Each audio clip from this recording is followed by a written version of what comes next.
Donc là, si je comprends bien, l'aura de l'ancien, la frappe du siècle oublié, elle était tellement boostée que Luffy Gear 5 il a arrêté de sourire.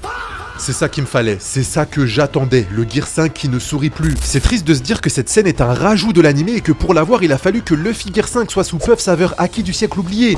Joy Boy a conservé son fluide, pas pour repousser Imu, hein, mais pour bien faire comprendre à Luffy qu'il avait pas son niveau. Joy Boy, qui es-tu? Qu'est-ce que tu caches sous ton sourire? On sait que c'était toi le plus fort. Et si je vous disais que si Luffy a eu cette réaction, c'est parce qu'il a reconnu à qui appartenait cette aura. Je vais tout vous expliquer, mais avant ça, n'oubliez pas de vous abonner pour plus de vidéos sur les animés mangas. Ce qui est bizarre, c'est que Luffy n'a jamais été impressionné face à plus fort que lui. Il y a une théorie qui dit qu'en réalité, ici, Luffy n'est pas choqué par la puissance qu'il ressent, mais plutôt par l'aura de celui qui l'a envoyé. Car on sait que Luffy est capable de reconnaître et de repérer l'aura de ceux qu'il a déjà croisés, et selon cette théorie, si Luffy est aussi choqué, c'est parce que le haki qu'il a ressenti n'est autre que le sien. Joy Boy et Luffy ne seraient donc qu'une seule et même personne, la théorie me plaît, donc elle est vraie.